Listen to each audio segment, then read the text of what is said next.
Dear students, आज का video है ऑक्सफोर्ड बेसिक इंग्लिश ग्रामर से और एक्सरसाइज है 6। और जैसे कि यहाँ पे देख रहे हैं आप, कहा जा रहा है निम्नलिखित प्रश्नों के मौखिक उत्तर दें। मौखिक उत्तर देना है यानी कि मुंह से उत्तर देना है, लिखित उत्तर नहीं देना है, मौखिक उत्तर देना है। तो यहाँ पे हम लिख देते हैं, आप मौखिक जो है बता दीजिएगा। तो यहाँ पे देखिए, वाटर कौन सा नाउन है। वाटर कौन सा नाउन है, तो पहले आप नाउन के बारे में जानें।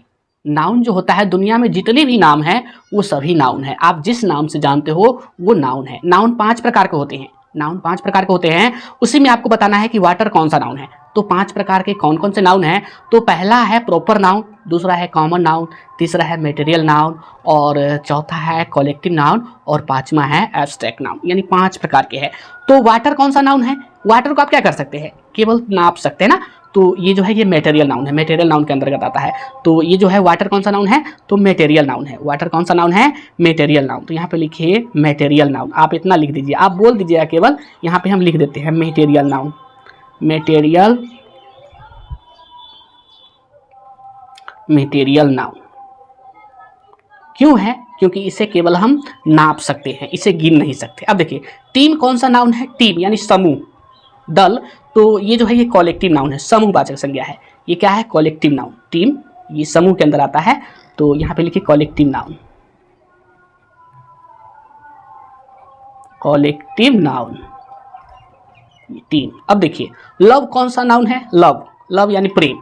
तो लव को आप केवल एहसास कर सकते हैं, महसूस कर सकते हैं, छू नहीं सकते। तो ये एब्स्ट्रैक्ट नाउन यानी भाववाचक संज्ञा में आता है। तो ये क्या है, एब्स्ट्रैक्ट नाउन है,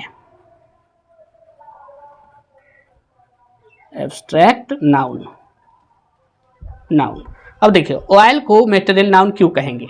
अब देखिए, ऑयल यानी तेल को हम मटेरियल नाउन क्यों कहेंगे, तो आप तेल के बारे में जानते हैं। तेल को केवल आप नाप सकते हैं, इसे आप गिन नहीं सकते, इसलिए आप जो है तेल को मटेरियल नाउन यानी कि द्रव्यवाचक संज्ञा कहेंगे। लिखेंगे, यहाँ पे हम लिखेंगे, आप बोलिएगा, लिखेंगे ऑयल, ऑयल को केवल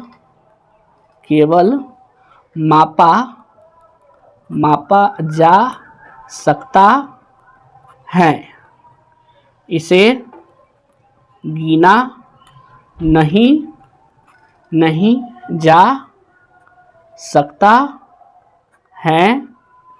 इसलिए ऑयल तेल को हम मटेरियल नाउन कहेंगे। अगला क्वेश्चन है, ऑनेस्टी कौन सा नाउन है। ऑनेस्टी यानी ईमानदारी, ईमानदारी कौन सा नाउन है, तो ईमानदारी केवल आप एहसास कर सकते हैं, महसूस कर सकते हैं, इसे छू नहीं सकते। तो ये एब्स्ट्रैक्ट नाउन है। क्या है, एब्स्ट्रैक्ट नाउन यानी भाववाचक संज्ञा है। तो यहाँ पे आप लिख दीजिए abstract noun, abstract noun, abstract noun. अब देखिए, बॉय को कॉमन नाउन और गणेश को प्रॉपर नाउन क्यों कहेंगे। बॉय को हम कॉमन नाउन यानी बॉय को जातिवाचक संज्ञा, और गणेश को प्रॉपर नाउन यानी व्यक्तिवाचक संज्ञा क्यों कहेंगे। तो बॉय से पूरी जाति का बोध होता है, किसी एक लड़का का बोध नहीं होता है, पूरी जाति का बोध होता है, इसलिए हम बॉय को कॉमन नाउन कहेंगे, जातिवाचक संज्ञा कहेंगे। लेकिन गणेश कहने से किसी खास व्यक्ति का बोध होता है, एक व्यक्ति का बोध होता है। तो ये क्या है, गणेश, ये प्रॉपर नाउन है, व्यक्तिवाचक संज्ञा है। तो यहाँ पे हम लिखेंगे बॉय से पूरी जाति का बोध होता है, जबकि गणेश से किसी खास व्यक्ति का बोध होता है। इसलिए